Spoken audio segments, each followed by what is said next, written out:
3 hari setelah divonis begitu sama dokter, sebulan lagi operasi terakhir, datang pembantu dari Indonesia. Seminggu pembantu itu kerja, bagus sekali kerjanya. Masya Allah bersihin rumah, masak segala. Tuan rumahnya senang. Tapi selama dia kerja seminggu, ada satu perilaku TKW ini, pembantu ini, yang selalu membuat tuannya mau nanya sama dia tapi nggak enak.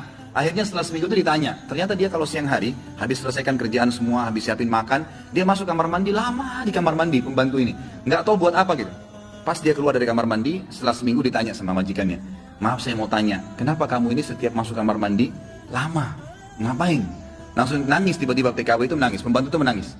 Dia tanya kenapa kamu nangis? Dia bilang ceritanya begini sebenarnya. Sebelum saya berangkat ke Saudi di Riyadh ini, 12 hari sebelumnya saya baru melahirkan. Dan saya punya bayi di Indonesia. Saya lagi susuin. Nah saya tinggalkan karena keadaan ekonomi. Terpaksa saya tinggalkan. Saya visa sudah keluar, saya melahirkan, saya berangkat. Nah saya masuk kamar mandi ini, saya keluarin air susu saya. Karena kalau tidak payudara saya sakit. Coba, kalau antum dengar keluhan seperti ini dari pegawai, dari staff, dari orang, apa yang antum lakukan? Perhatikan perilakunya muslimah ini, ya. Majikannya buat apa? Ini ternyata menjadi penyebab penyakitnya hilang. Apa yang dia buat? Dia bilang, baiklah. Sambil dia nangis, dia dengar ceritanya, dia bilang, baiklah. Dia masuk, gajinya itu 800 real per bulan. Tuannya ini, kebetulan punya duit di rumahnya, diambil, dikali 24 bulan, 2 tahun. Dikasih pembantunya, ini uang kamu ambil. Besok saya belikan kamu tiket pulang ke Indonesia. Anggap kau sudah kerja 2 tahun. Pembantunya bilang, nggak apa-apa. Dia bilang, nggak apa-apa. Anak kau lebih penting daripada saya. Urus anakmu, nggak apa-apa. Terus ada pembantunya, baiklah kalau begitu terima kasih. Kata tuannya, kalau seandainya 2 tahun kemudian habis nyusuin kamu terfikir kembali, ini nomor HP saya, dikasih, pulanglah. Pembantu kita sudah selesai nih, TKW sudah pulang Indonesia. Kita sekarang berhubungan dengan kisah ibu ini. Apa kata dia?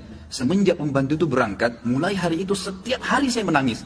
Menangisnya bukan karena sedih penyakit saya merasa terharu, susah menggambarkannya, terharu betul dan bersyukur kepada Allah. Bagaimana Allah membukakan pintu itu buat saya.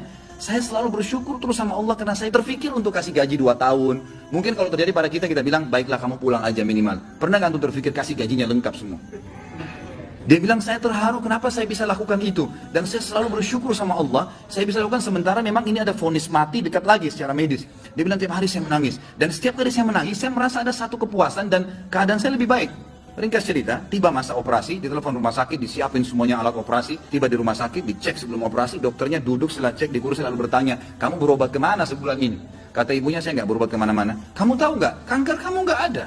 Sedikit pun nggak ada, akarnya nggak ada, sembuh total. Nggak ada, nggak mungkin terjadi secara medis. Ibu itu tersenyum lalu mengatakan, kalau betul apa yang dokter ucapkan, itu karena sedekah saya. Diceritain sama dia ceritanya, begini.